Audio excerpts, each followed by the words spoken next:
Welcome, the elusive father wound once again. So, I received a question from a follower, and I want to read this out to you.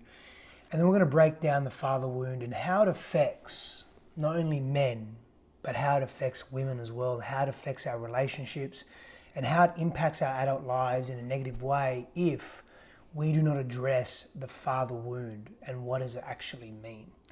So essentially, the father wound is when our father figures, our primary father figures, are absent physically and or emotionally. They're absent psychologically. They're not present to our lives. They're not able to be presence that we witness them, where we feel safe, where we feel held, where we feel supported, etc. But let me get into the question because this is an important one. Then I'm going to also provide you with some solutions in healing the father wound and some very simple solutions to start with, because it can be complex and it can be deeply involved, but let's just start at a base. Okay, so let me read this question out. Let me find it. Okay. What kind of issues arise in a man who has a bad relationship with his father, a man who hasn't spoken to his father in 20 years since he was 18, now he's 30, and a man that has struggled with his father for all or most of his life? Big question. Massive question. So we understand that the father wound is an absence of that fatherly presence, of that guidance, of that support, of that nurturing. Let me go a little bit into how it affects men and women. As a woman, if you've experienced that father wound, and I know this is specific for men, but the contrast really helps here.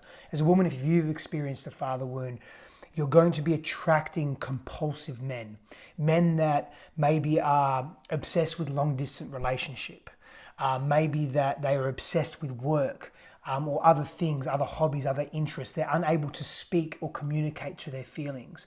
And maybe, ladies, you have attracted this type of man in your life. Maybe this is a very familiar pattern to you. They're avoidant in nature, so you're going to be attracting men that are generally avoidant in nature, avoidant in addressing issues, avoidant in facing their own stuff, in dealing with pain and difficulty.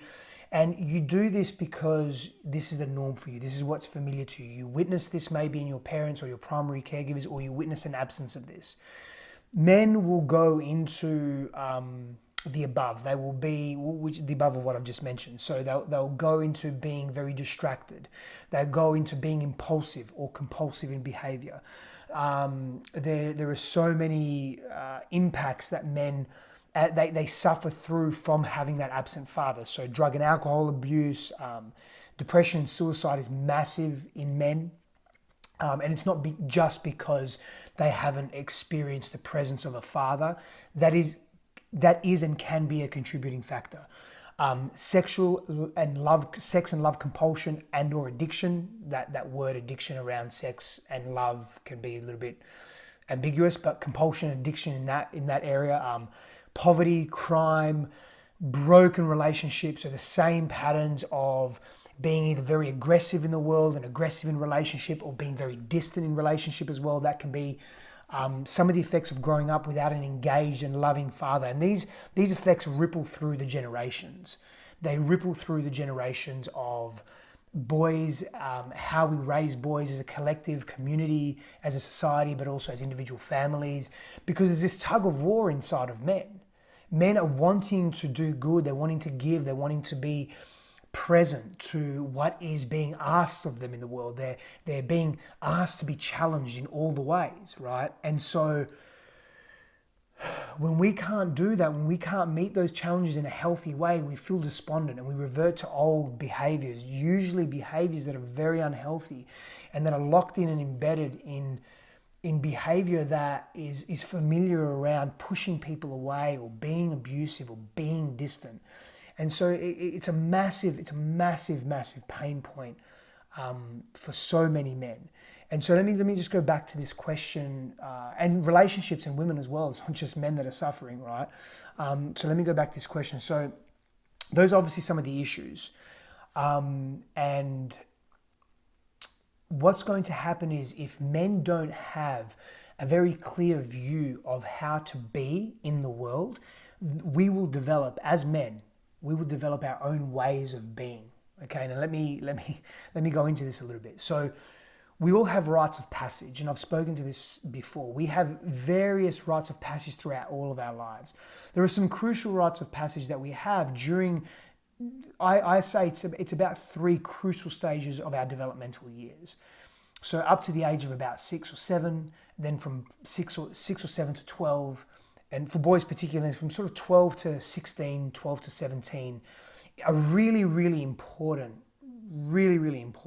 developmental phases for boys. Now, females have a very distinct rite of passage into womanhood, and that is their menstrual cycle. Boys don't have that very distinct physical rite of passage, and so we have to rely more on cultural rites of passages.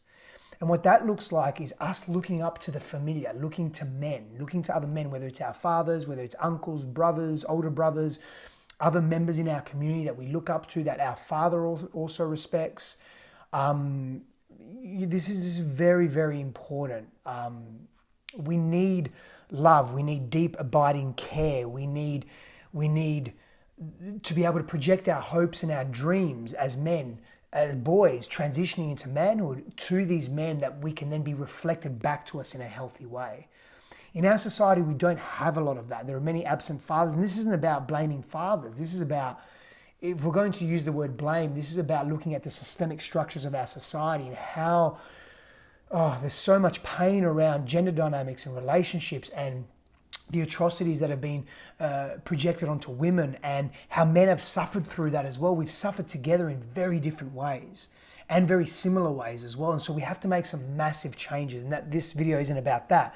However, it's understanding that the children need to be seen, boys need to be seen and guided and directed. Otherwise, we come up with very extreme rites of passages ourselves, whether it's crime, whether it's danger, whether it's really pushing the edge and the limit, whether it's sexual exploitation of ourselves and others, where we're wielding our power and our strength in ways that is not healthy and is not connected and is not, the word I'm looking for, collaborative, cooperative, is not caring, is not inclusive. It's way more exclusive, and it's the extreme spectrum. So when we're talking about masculine and feminine dynamics, and masculine and feminine dynamics reside in all of us, of course, masculinity is an exclusive energy, and there's nothing wrong with that. And femininity is an inclusive energy. But what happens is when we're moving through rites of passage and we're being extreme in our behavior, we're too extreme in our exclusivity. So we care far less than we should or could for others that could be and should be important to us, so to speak. So we need that loving presence in our lives as boys to help guide us whilst we're hormonally raging, whilst we're experiencing major changes in our world. And so there's a lot that comes from that. So, let's speak to the absent father, but maybe there's a strong grandfather figure or an uncle or a community member, or maybe it's friends of a mother and so forth. This is important. The wound will be different for boys. However, you can't avoid the fact that there's going to be a deep wounding if you've lost your father, or if your biological father isn't there, because the psyche asks questions. And when the unconscious self and the various layers of the unconscious self the survival aspects of self start to ask the questions at a particular age, why isn't dad here? If he died or if he didn't die, sometimes we can internalize that. Maybe he left, and we internalize that and we blame ourselves, and we develop stories and meaning around this. And this affects our relationships and how we show up in relationship and how we think about ourselves. And our self-worth is low, so we have to fight to protect ourselves, to gain greater worth in relationships. So that we usually do is behave in extreme ways. And it's fucking crazy. It's crazy. And until we address these issues and make the unconscious conscious, we don't shift them. So let me be clear about this. We have to shift the unconscious into the conscious. We have to seek help.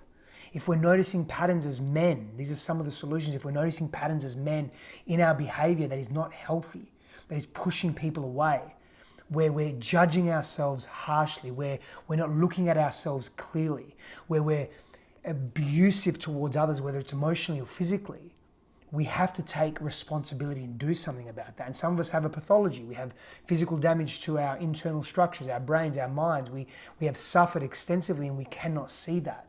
Surrounding ourselves with men with a brotherhood can help see ourselves differently. It can help us understand ourselves. Now, the father wound affects women and men differently. And I expressed this a little bit before, but let me go into a little bit of detail about how it affects the female in particular ways. So if a female's experienced the father wound, she will and the divine, the deep feminine within a female, it will send a woman on an endless search for love, because it's this void that she's trying to fill, essentially, and it can be very, very challenging. The father wound can also create a negative filter through which she sees both men and women, and how she sees herself. So, of course, this biological drive, and also this very human emotional drive, this community-driven drive, because we're relational beings, to be with other people, to experience intimacy. Remember, we want to be seen, we want to be loved, we want to be heard, we want to be understood, we want to be appreciated and respected. These fundamental truths reside within every single one of us. But if we have these competing ideals or ideologies within us, we suffer. So we want to see people in better ways, because we want to experience intimacy and closeness and love and vulnerability. However, what happens is we create this negative filter, so we're pushing people away and drawing them in. And it's very confusing. It's volatile. We place ourselves in a volatile environment, not healthy at all. The father wound can cause women to be enraged at men, to hate men, to see men as the enemy. And it doesn't matter what your sexual orientation is. We live in a world where both men and women reside. We have to learn to cooperate and co-create in the most fundamental, basic, and the most expansive ways as well. And so we have to take that into consideration. So this rage, this anger is pushing people away. And it's maybe you're passionate one minute and you're connected and inspired to men, and the next minute you're reminded of how bad they can be, or how bad they are, or that they're going to leave you. And then bam, the protective, defensive, unconscious, childlike mechanisms come into play, and we play that out in the world. The father wound can cause a woman to be terrified of abandonment and terrified of being left alone. And that causes her to act in a way that pushes men away. And if a man isn't understanding of that, if he isn't compassionate and connected to that and can't see that wound, then he will run and he will push her away and he will be fed up. And then the cycle continues, and we blame each other and we blame others and we project instead of taking responsibility. And this isn't about blame, it's about taking responsibility for who we want to be in the world. If you're noticing patterns that aren't serving you, then maybe you get to make some changes about that. And the father wound can cause women to fall in love with other wounded men. Men that maybe haven't experienced a solid, healthy father figure, a loving, present, reciprocal father figure in their lives. We attract, subconsciously we attract, women will attract men that have father wounds, and men will attract women that have father wounds, because there's a match there, there's a familiarity. And so it becomes imperative that we begin to make these changes within our own selves. Does the father wound get passed down to generation to generation? I believe the answer is yes. And you'll always find generational wounds. You'll find absent fathers in some capacity. Remember how absence isn't just about, oh, my father's not here, or he's dead, or he's never around. Absent, look at what you're creating in terms of patterns. Are you addicted to workaholism? Are you addicted to distraction? Are you addicted to not speaking about issues or pain points, not addressing the fears that you have, not being able to emote healthily? These are ways that we're absent. Are you into long distance relationships and that's it? I mean, think about that. There's a lot here. Now, if you haven't healed the father wound, the good news is you can, and you get to do that, and you get to do that in the most humble of ways. There's two categories of feeling. There's the distance and the anger, where we end up pushing our partners away, or we become insecure and clingy. This is for men and women. This is for both masculine and feminine energies. It presents itself in a different way. And so you can heal that by looking at attachment theory, by going to a counselor, a psychotherapist, a coach, a spiritual guide, a healer, to look at where you're behaving. So if you're really insecure and clingy, you're probably going to attract someone. You can attract someone that's insecure and clingy, but you're probably going to attract someone that's avoidant and that is distant and pushes people away when things get difficult. You both get to have honest conversations about this and say, this is my attachment pattern. This is how I deal with difficulty and pain. I'm going to challenge myself and I'm not going to be so clingy. Can you not be so avoidant? And what that may look like is maybe you have set time out when you're arguing and you'll only disappear and you'll go into separate rooms, or both of you will go for separate walks for an hour, and in an hour you'll come back and reconvene and talk about it again. And you have this system in place. And so you're both healing these old patterns and rewiring your brain, reframing beliefs about who you are. And so yes, it can definitely impact you in a healthy way if you allow it to, by doing the work through it, because it's presenting itself to heal something within you. It's presenting itself to shift something within you. And that's the opportunity that we have when we're doing deep work around any wounding, any pattern, any fear that we're trying to break, that we're trying to move through. So, surround yourself with healthy people. Go seek professional help. I coach people and I guide people in this space every day, and it's an honor to do so. I'm so humbled by this practice that I get to help people through every day. I guide them through that. Now, I experience a great deal of father wounding and mother wounding in different ways. I had to work through that, and until I worked through that, I didn't get really anywhere in life that was aligned with my true values and my true self, and what I really, really wanted. And so the opportunity now is that I get to work through that in my loving relationship. I get to be very honest about that. I get to show up in full responsibility with that. And I get to shift my past and change my past and not keep bringing the past into the present. So I'm just living in the past. I get to create a new version of myself based on a clear identity of me and who I want to be, an ideal of who I want to be, by recognizing my wounding and my pains and dealing with that. If you feel called to work at a deeper level around your wounding, if you're a woman that is attracting the same partnerships over and over again, reach out to me.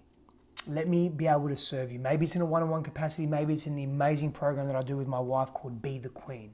You can look at that program on christinehassler.com/Be the Queen. Blessings to you. Please share with me what have been some of your greatest evolutions in your world, the greatest growth that you've had in relationship and what you've learned, and let others learn from you as well. And grateful for your presence. Thank you so much. Power and blessings to you, and I'll see you again soon.